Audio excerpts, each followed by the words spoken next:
Good morning or evening, afternoon, whatever nighttime, whatever time zone you're in, you're really welcome to this space. Wonderful to gather for our Friday, our last day of this week's daily meditations together. And wishing to welcome all of us to this space of practice and of inquiry into the teachings, into our experience. As always, very wonderful to feel the community gathering and to read all the comments and greetings in the chat as we gather together, as we come together to share the practice, to share the sense of a community of practice. And so if you're here for the first time this week or the first time at all, a special welcome to you. And equally a welcome to all of us that have been here for the whole week, or, some of you for the whole, I think it's more than 3 years now that these sessions have been offered. And my name is Zohar. For those of you who don't know me, I'm offering these sessions, the daily meditation sessions this week. And we will continue our exploration with reflection on the theme and then a guided practice, followed by some time for questions and responses in the last part of our time together.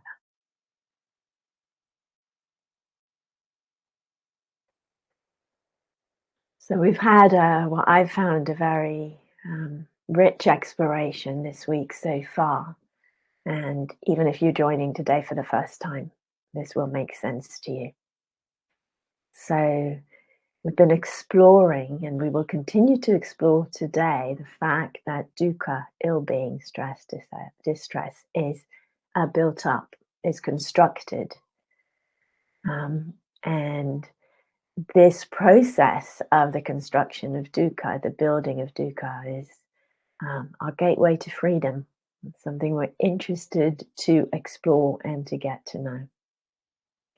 So we've been exploring, we've been kind of looking at how dukkha is built up, and we've also been looking at the impact that attitudes and intentions like letting go, letting in, letting be, have on that build-up, have on that experience of dukkha, of ill-being, and on its process of construction.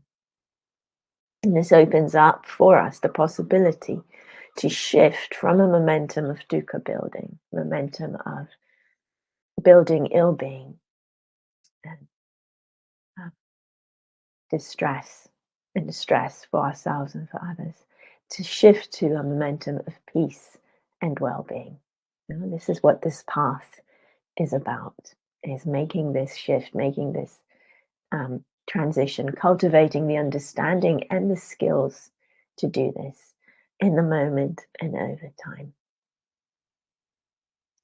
Yesterday, I was using this language of letting in, letting be, letting go. And someone said in the chat right at the end, I think it was Lois, that she will now have that song, Let It Be, the Beatles song, in her mind as a tune that reminds of practice.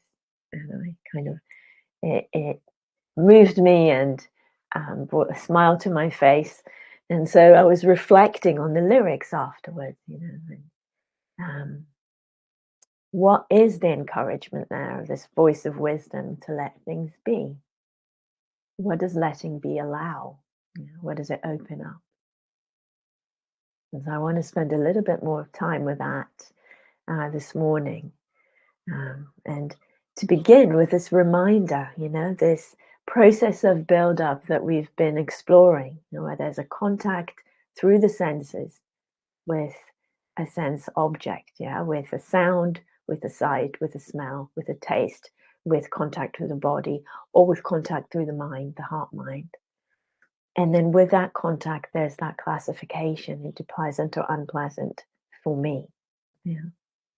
And then from that, we escalate. Yeah. That just unconscious classification, pleasant, unpleasant, builds into this push pull of experience, the demand, the clinging, the craving. Yeah.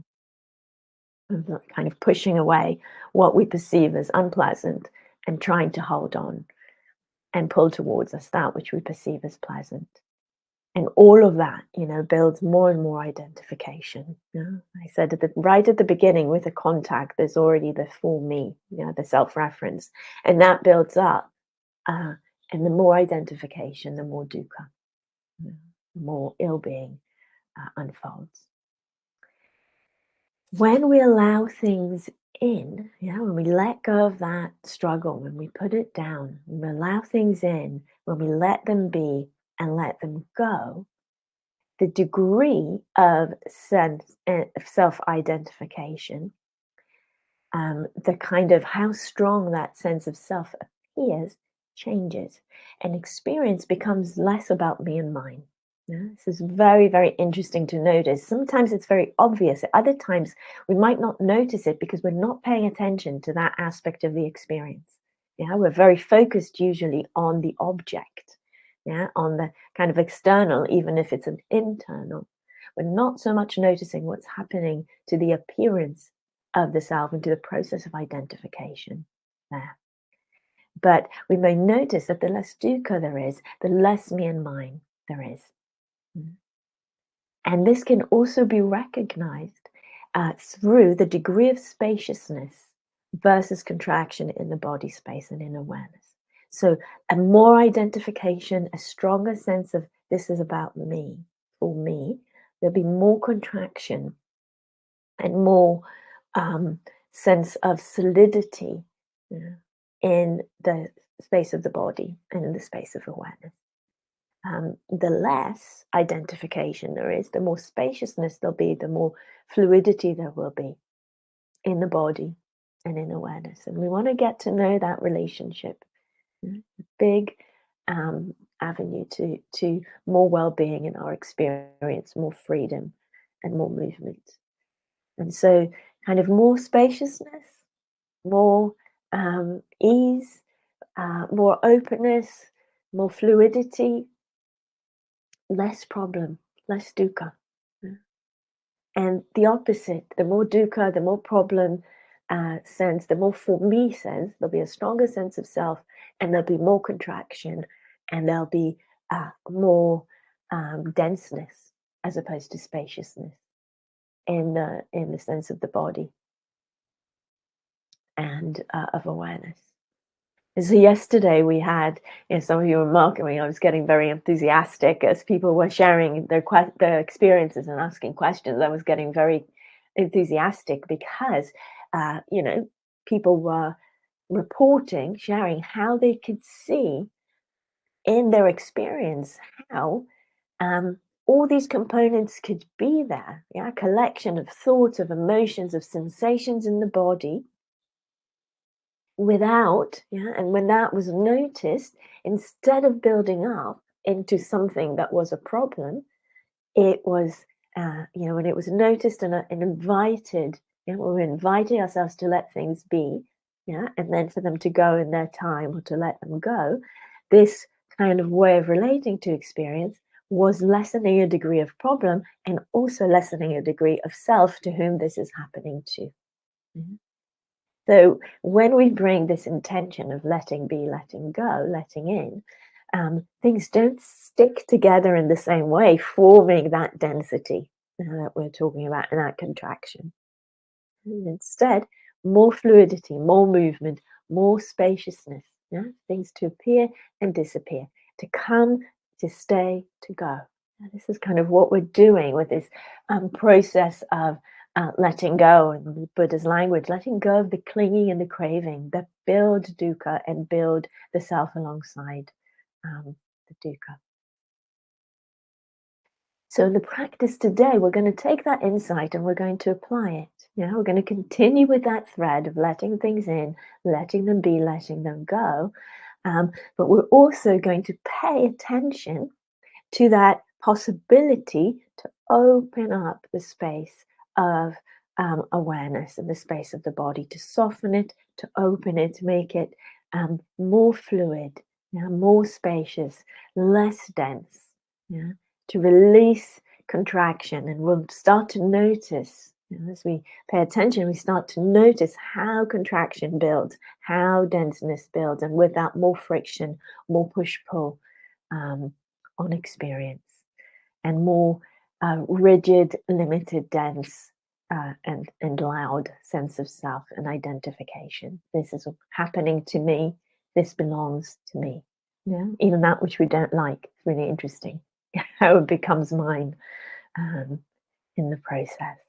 And so we'll continue to do that, and we will also continue, like we've been doing, to notice any sense of peacefulness, any sense of release, any sense of relief that opens up as we practice in this way. Really, really key to our practice, and to dwell in it. Yeah. Cultivating the capacity to dwell in well-being, with well-being, in ways that don't nurture, nourish, feed more dukkha building and more problem in our experience. So, yeah, I apologize already for my less than pleasant voice this morning, as I'm having some allergies at this time of year. Yeah, spring is wonderful. It brings allergies to some of us, and holding both that enjoyment and appreciation of spring with that, slightly unpleasant experience for me, and potentially unpleasant for you, as the voice is more croaky and there may be some sneezing and nose blowing going on as we practice. And we can just see that also, as an opportunity to work with the unpleasant if that arises in any way. So let's practice. If you are, if you need to kind of find the appropriate posture for this practice time, then please take it.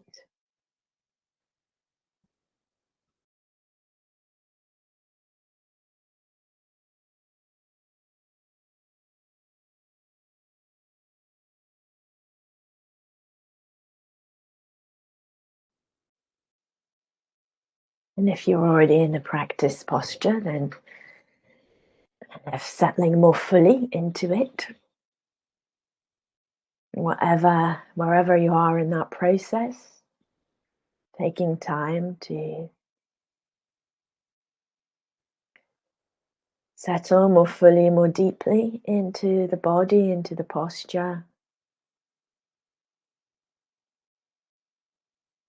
and seeing if we can make any adjustments so that the body can be as supported, feel as supported, as stable, and as steady as possible.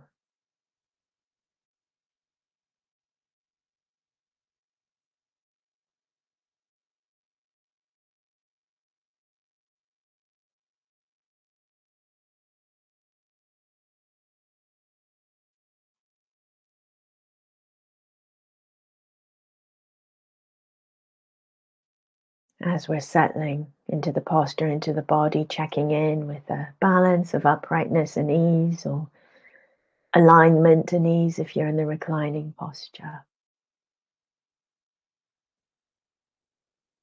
And inviting the awareness more fully and deeply into the body.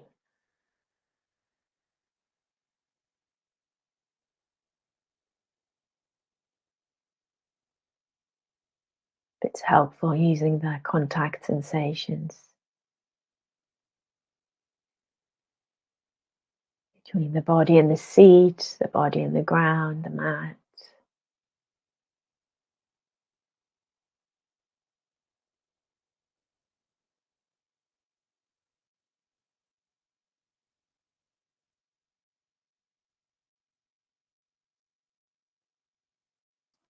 Taking the time that you need with the contact areas at the base of the body. And trusting your own pace here. Sometimes we need longer.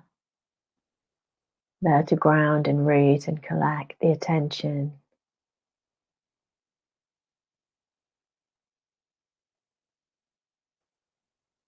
And at other times, we already feel that natural opening into the whole body, or we can incline the attention to feeling the whole body.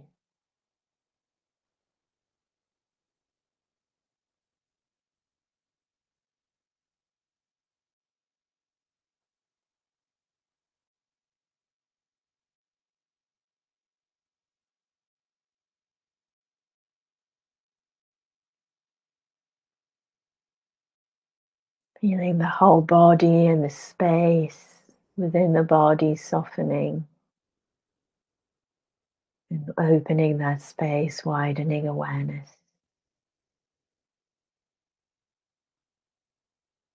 to the whole body and with the whole body.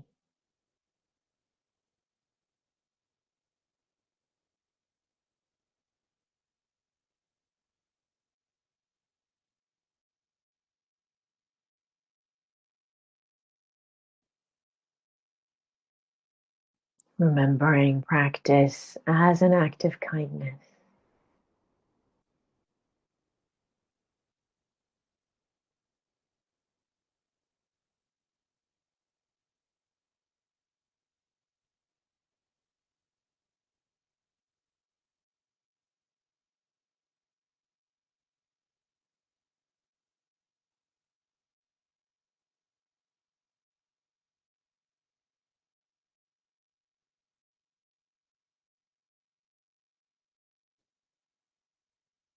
With awareness grounded in the body and also softening and wide, open through the whole body.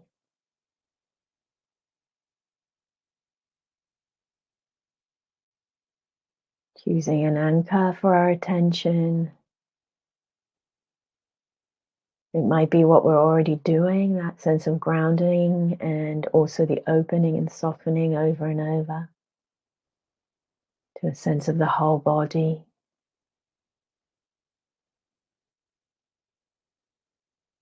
Or we may feel that it's helpful to involve something more particular, like the breathing, the sounds, or metta practice.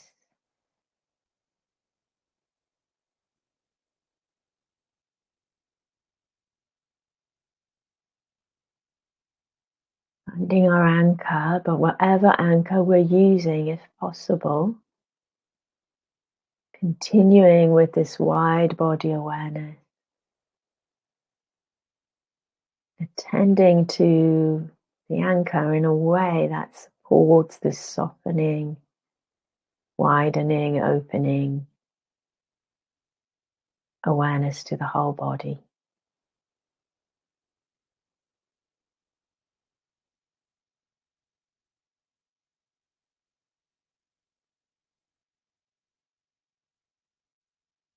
So this will be our practice. We'll continue with some silence in a moment. Emphasis on softening through the whole body, opening through the whole body.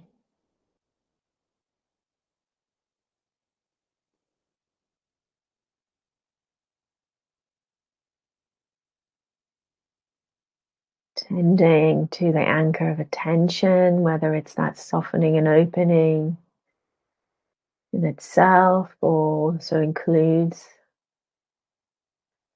another anchor. Tending to it in ways that prioritize softening and opening the space of the body.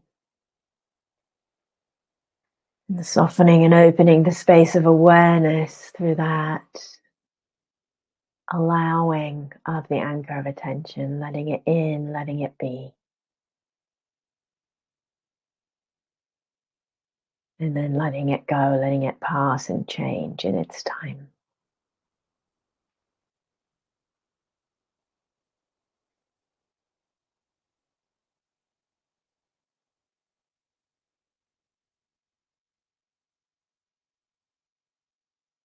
So let's continue with the practice, finding our personal way with it.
In this moment, noticing what you notice,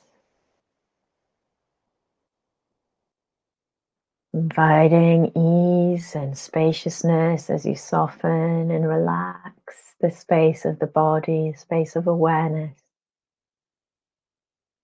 releasing struggle,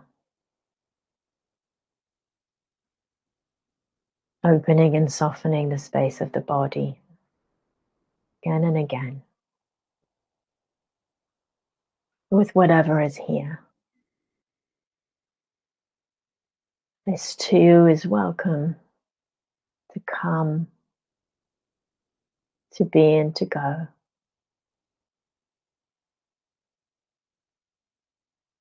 Softening and opening, including the anchor of attention as we soften and open the space of the body, the space of awareness. As we incline the mind to let it all in, let it be, let it change.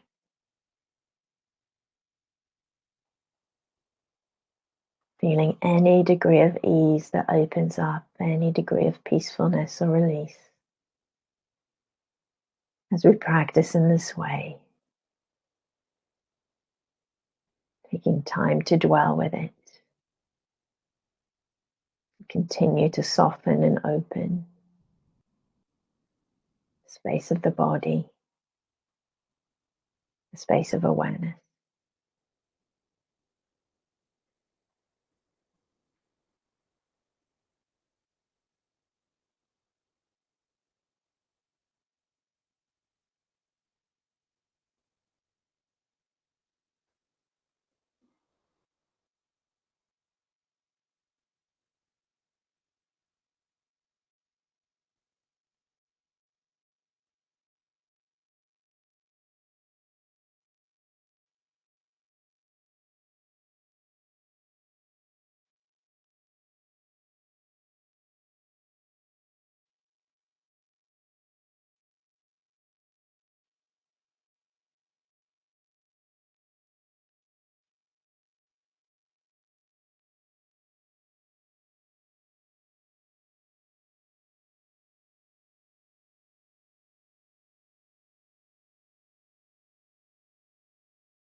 Again and again, opening and softening through the whole body, letting the space of awareness expand to the whole body, including the whole body.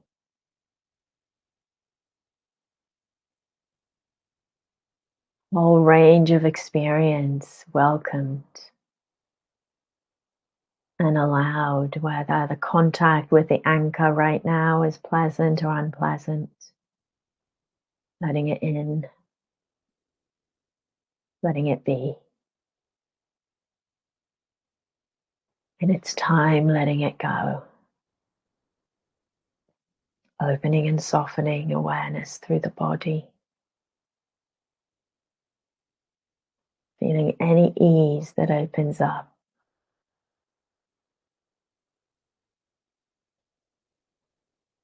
Noticing how the sense of self may appear more solid, more demanding at moments of less well-being, more dukkha, and how it softens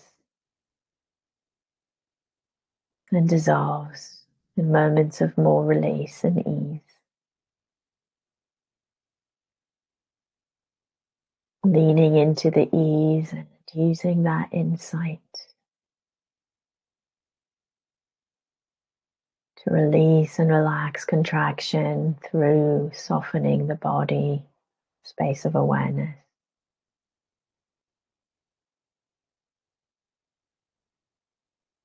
To release the sense of dukkha that builds up with identification with me or mining. Simply letting it all be over and over again. Softening and opening. Whole space.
softening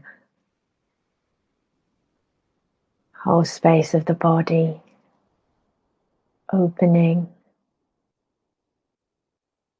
inviting ease, dwelling in any peacefulness and well-being that is present in this moment, soaking it in,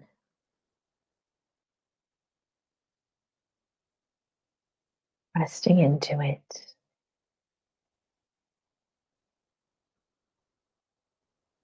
opening to it.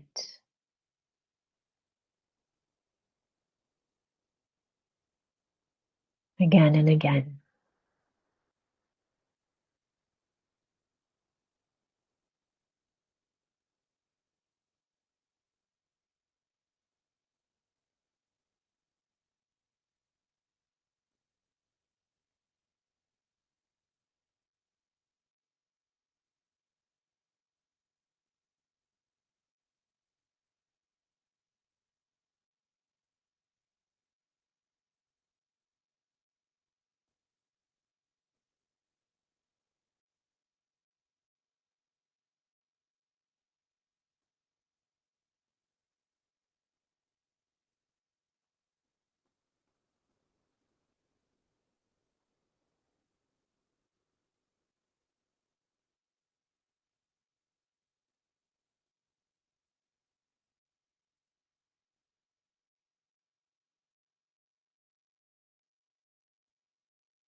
As always, taking your time and not rushing to open the eyes or to change the posture. Just lingering with any well-being, ease, peacefulness that is there, even when you transition. And continuing to soften and open awareness through the body. This is something we can continue to do even as we shift from formal practice to something else. And so before I open to questions, just saying a little bit more about Dana today, our last session of this week. And this reminder of the way these sessions are offered, freely offered, without price, without expectation, and with invitation for participation in supporting these sessions to continue, supporting Sangha Live to be able to cover the costs of these sessions and to move forward in offering more, and supporting myself for offering these teachings to be able to continue to do so. As many of you know, I teach full time and I teach only on Dana. That's the primary source of livelihood for me. And so whatever you offer this week is gratefully received both by Sangha Live and myself. and supports us to continue in sharing the Dharma in these ways. So there's the link to the Sangha Life Dharma page, and all the practical info is there. And again, to offer my gratitude, and also on behalf of Sangha Life, for your generosity and your support in whatever way is possible for you. There's no pressure at all to offer anything.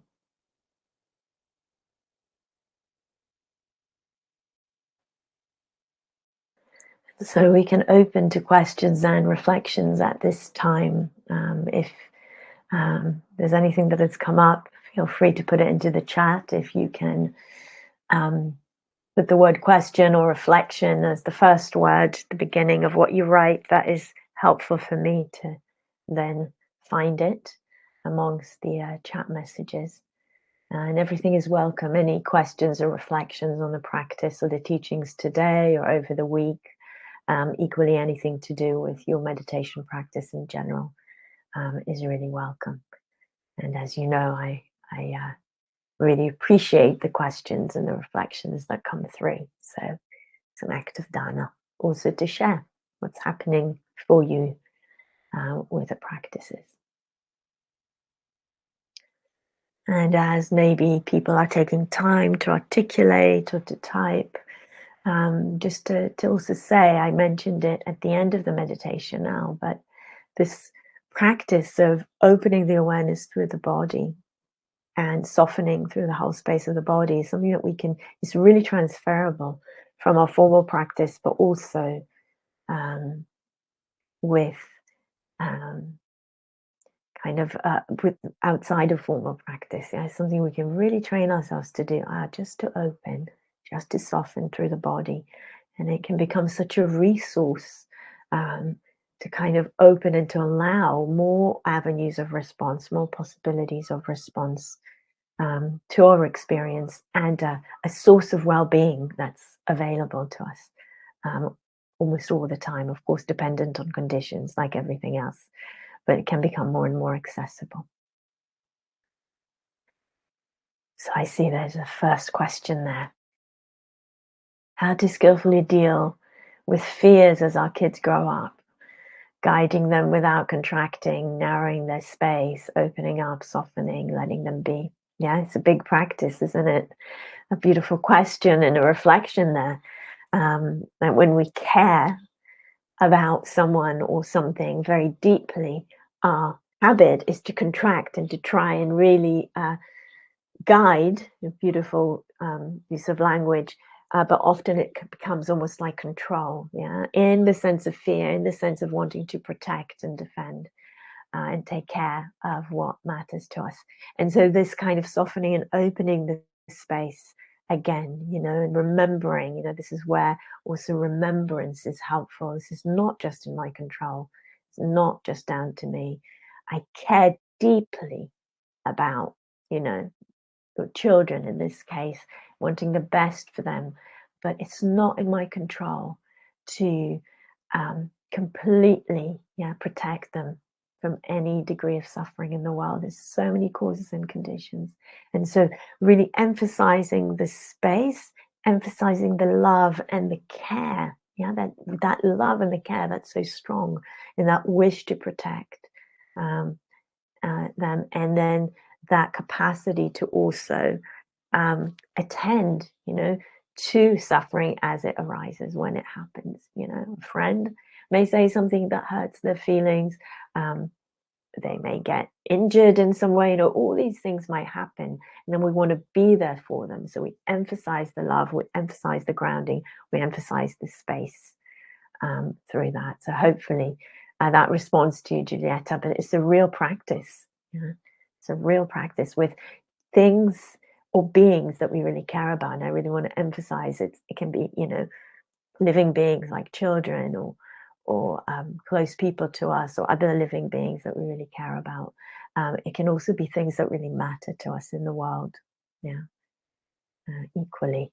And then how do we hold that? And that's that tendency to contract and to hold on like that. And then we open that and we do that again and again. We soften, we open, we root into the love and the care. Yeah, the love and the care that are so incredible, as a support and as a resource. Okay, question from Claire. Could you give some advice, share some thoughts about how to lessen contraction around breathing? Almost always, when I bring awareness to the breath as my anchor, there enters a feeling of doing breathing rather than allowing the body to breathe. And with that doing, there's a tightness. Yeah, it's interesting. So one thing I will say, this is quite common, yeah, and we don't need to use the breath as our anchor. Yeah, it's interesting how that happens for many of us. And if that's the case, if we recognize that, use a different anchor that supports more spaciousness and more ease. Might not be, even though it's emphasized so much, it's only one of many options. So use the body, if that's helpful, and that sense of the whole body. Use sound, which often is naturally just a more obvious to us that it's coming and going, yeah, that it's not ours to hold on to. Use metta practice. All of that can really help, yeah. And if you do use the breath, and some of us may want to use the breath for whatever reason, or feel like it is a helpful anchor for us overall, and so we want to continue to use it, see if you can just allow the breath. Don't worry about doing or not doing. Yeah, that's not, sometimes again, the emphasis of just letting the breath happen also can be counter helpful for us. And so don't worry about that, but just allow the breath, feel the breath actually happening in the whole body, as if the whole body's breathing. Sometimes it's the contraction around where we think the breath is happening that causes that extra level of stress and strain. So the whole body breathing, yeah, the whole body breathing, or the sense of the breath coming in, from other life forms and going out to other life forms. So we're expanding the container to the breath. But it's not the only anchor. It's not necessarily the best anchor. Yeah. So it's just one anchor of attention that we can use, and really reminding ourselves of that. And just like with that doing, there's a clenched fist. So relaxing, easing that through the whole body, if that's helpful, or through a sense of compassion, metta, kindness to oneself. Yes. The instruction to soften and open felt very radical, as if I'd never heard it before. I found that my deeper desire is for nothing to arise, so to keep opening felt scary and feel of being overwhelmed by what might arise. This made me smile, and I focused on the softening and opening and feeling whatever sense of well-being arose. Beautiful reflection there, Elizabeth. Yeah. It felt radical, yes. Maybe it was. Maybe you haven't heard it before. It's really possible, and noticing that deeper desire that kind of wants it to be an empty space, yeah, and then seeing how actually we can get to that quietness, we can get to that sense of spaciousness and quietness through actually softening and opening with whatever's arising, yeah. And even though there's maybe a fear of opening what's going to come, as we open, things actually settle and the space becomes bigger. Yeah? And then the smile that comes. Yeah? And noticing the well-being, really, really helpful. Softening, opening, and feeling whatever sense of well-being arises, of kind of retraining our mind to go somewhere else and to appreciate the well-being that is here, rather than sometimes the ideas that we might have. So yeah, really beautiful, radical practice and radical embodiment of the practice, which is wonderful. Oh, it's a reflection from Elena. The practice of dana made me think of relationships. We can apply dana in the way we offer love, affection, kindness, without demands or expectations, without it being a transaction. And in order for the relationship to continue to flourish, we need to also receive support and warmth and appreciation. So the wheel of generosity continues. Absolutely. Beautiful, Elena. And such a beautiful reflection and so nourishing. That we see dana is you know, in how we relate to life in so many ways, because we're constantly offering our attention. Yeah, yeah. Our attention is something we offer to things, to beings. Yeah, we're constantly in that movement of dana, and so expanding it and moving beyond the transactional, hugely liberating, and so much well-being that comes, and seeing ourselves as part of that turning of the wheel of dana, of dharma, of goodness in the world. Also really beautiful and helpful. Okay, I'm trying not to rush. I will actually stay and finish the questions if time allows. Let's continue and see. A general question about contraction. When in the com- I'm in the company of some people, in spite of my best efforts, a contraction keeps happening. Does this just mean they're not aligned to me? Yeah, I just met them, hardly know them. Who knows? We can have all kinds of, um, conditioning that arises in certain conditions. It's part of what's happening. Just work with that contraction. It's not like there's something wrong if contraction arises. It's about how we attend to it. Yeah, how we attend to it. So just attending to that, noticing, there's a contraction. Don't know why. I'm interested to know. I'm interested to see. Can I just work with that contraction, stay open and curious around what's unfolding, for myself, in the body, in the experience, um, and see what unfolds from that.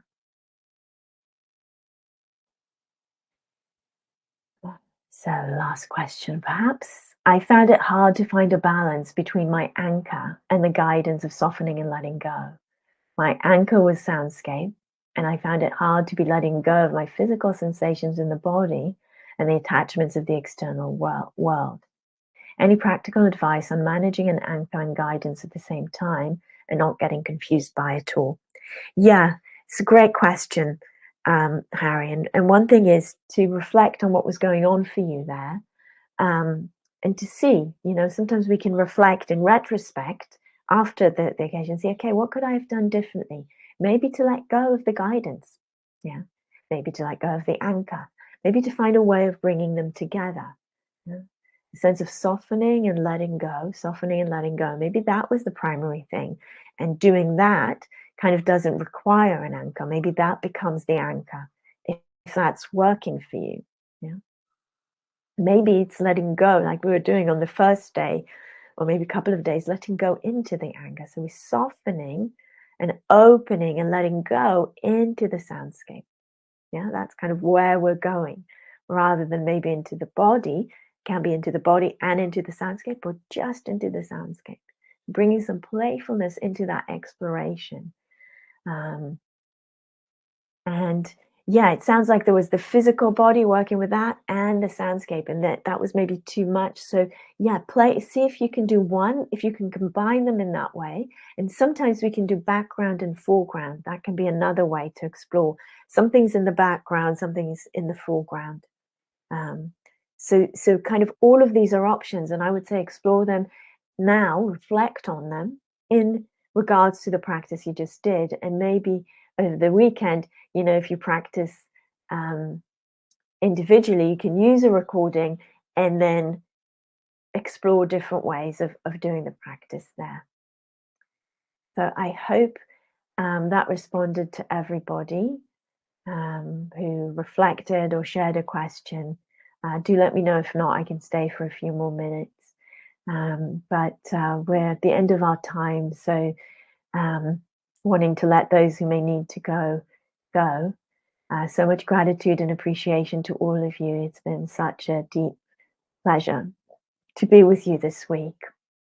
And I'm not scheduled to be back for the rest of the year for the daily meditations. That's how the scheduling seemed to have worked out.